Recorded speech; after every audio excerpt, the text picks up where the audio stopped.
Hi, my beautiful ladies. I am Coach Charnicia, and today we are breaking down what's really happening with your hormones during perimenopause and menopause, but in simple, real life terms. I know, scary subject, right? No, it's not. If you've ever felt confused, unheard, or frustrated with your symptoms, this video will help everything finally make sense for you. If you are new here, my name is Coach Charnicia. I have been a health and wellness coach for over 15 years.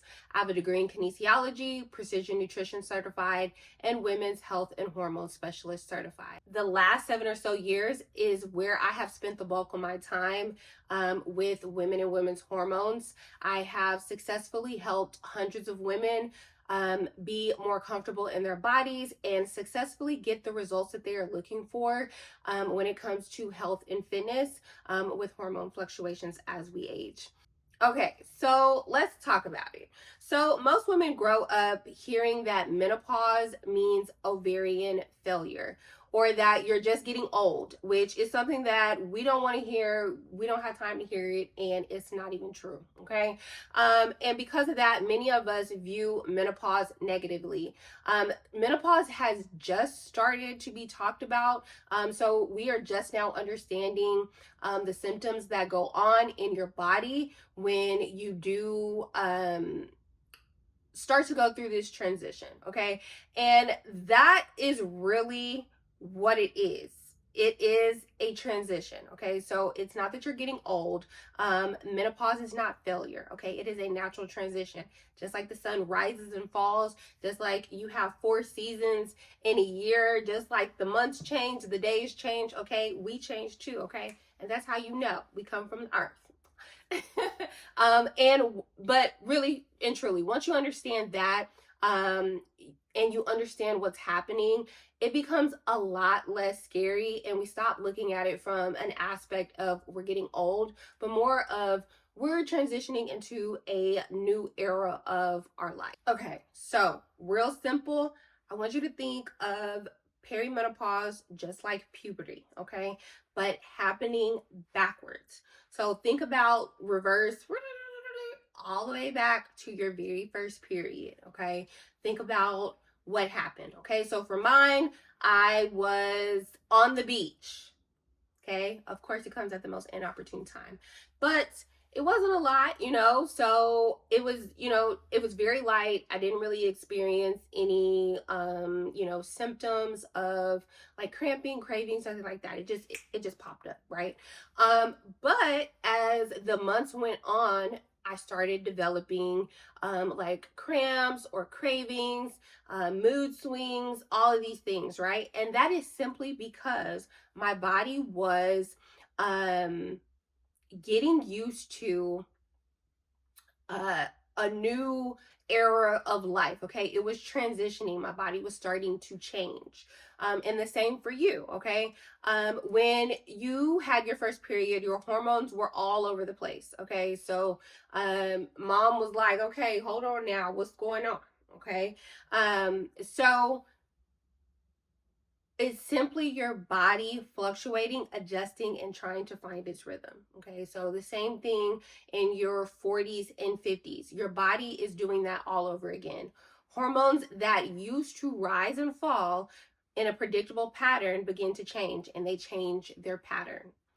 That's why mood swings, your period, your mood overall, sleep and energy feel different. So to better understand this, I am going to explain how your cycle works when it is in synchronicity, okay? In simplest terms. I will use the words FSH hormone and then LH hormone. I won't really go into what it is because we'll get into scientific things and then I'll lose you, okay? But each month, FSH hormone tells your ovaries to make estrogen. So this hormone sends a message and says, hey, we need to make some estrogen. Got to get to work, okay? So your estrogen rises. So your estrogen gets higher. Estrogen levels get higher. And then it sends a message to your brain, okay? So estrogen and ovaries send a message to your brain, says, hey, release LH, okay? So your brain releases LH hormone, which triggers ovulation. Okay. And so after ovulation, your body makes progesterone, okay, which balances estrogen and prepares the uterus for whatever it is going to do. So typically, if you're pregnant, then it will, you know, help you produce a baby. But if there's no baby in there, okay, when the estrogen and progesterone drop, you get your period.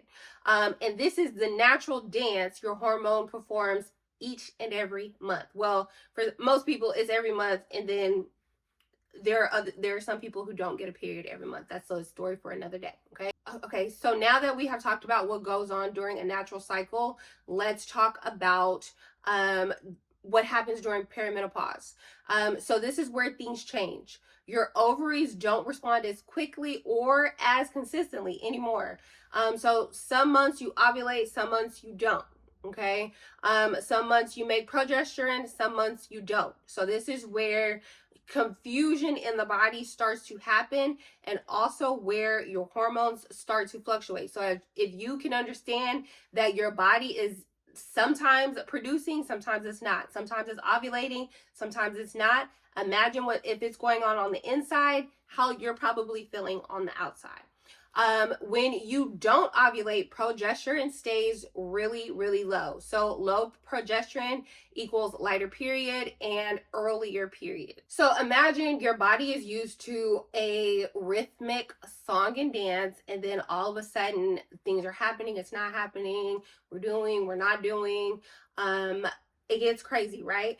But so when your progesterone is really, really low, your ovaries wake up, okay, and release a burst of estrogen. So basically, because of the low progesterone, your body sends a signal to your ovaries like, oh my gosh, we have been sleeping on the job. You need to produce estrogen right now. So it's trying to make up for lost time, and your estrogen levels spike. Okay, so it produces way more estrogen than what you need. Sometimes 2 or 3 times more than the normal amount. So high estrogen equals breast tenderness, headaches, mood swings, and then that feeling like your body is out of control. So women in perimenopause and menopause, a lot of my clients have told me that they feel like they've had these like uncontrollable cravings. They've had restless sleep. They feel all over the place, literally. Sometimes it feels like my clients are yelling at me because they're like, no, you don't understand. And I do, right? So it is really, you're not imagining things, okay? Your body is literally going up and down around town and not giving you the play on what's happening next, okay?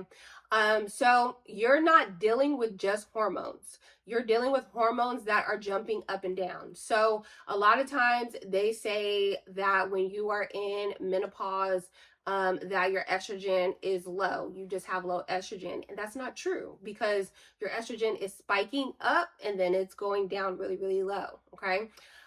So when you are approaching menopause, your ovaries finally start to run out of eggs. Okay. They stop ovulating completely. Your estrogen drops. And your brain tries to push things along by increasing FSH, which is why doctors always test for FSH when they are trying to figure out if you're in menopause or not. But eventually the system shuts down. Okay. This is menopause, the end of your menstrual cycle. So we use the term menopause to explain premenopause, menopause, and postmenopause. Okay. Menopause is literally the day your period stops. Okay. People really don't know the exact day to be able to pinpoint, but it's when you no longer have your period. That is actual menopause. So why symptoms feel so unpredictable? Some days your estrogen is high, like I said, and then some days it drops suddenly. Some months progesterone shows up, and then some months it doesn't. So this would, like we said earlier, make your feelings and your emotions and your body just spike and lower, spike and lower, spike and lower. Okay. This is why you might feel normal for a few months and then suddenly you get hot flashes or mood swings. Your symptoms are caused by rapid fluctuations, not simply low estrogen. This, now I've told you the problem, right? This can be solved, okay? Not solved completely, but there are ways to control or lessen the symptoms that you are feeling during perimenopause and menopause. And that is going to be with a balanced nutrition plan, or balancing out your metabolism. Okay, so it doesn't necessarily have to be a balanced nutrition plan. It can be carb cycling for a few months, which is something that I have gone through with my clients. Also, movement, working out is a game changer. Making sure that you're moving, giving your body the right endorphins and fueling it with the right type of food can really help alleviate symptoms. Also, vitamin deficiency. A lot of women in perimenopause and menopause are vitamin deficient. So that might be something to look into as well, as you may be going through this journey or about to approach this transition of your life. So in closing, if you have been feeling like your body is acting unpredictably, you're not imagining it, okay? Tell the doctors, tell your husband, tell your kids, everybody just move out the way, okay? My body's changing and I'm trying to figure it out. This is your body transitioning into a new chapter, and it is something that is beautiful. It can be a beautiful experience, not necessarily with the symptoms, right? But knowing that your body is transitioning, you're transitioning, you are coming into a new version of yourself. When you understand that, it kind of lightens the load off of you, and helps you to navigate who this new you is. This helps you understand your hormones better. Comment below with the word empowered so I know you're here learning and growing with me. Make sure you like this video, subscribe, and share it to another woman who needs clarity on her perimenopausal journey. I'll see you in the next video.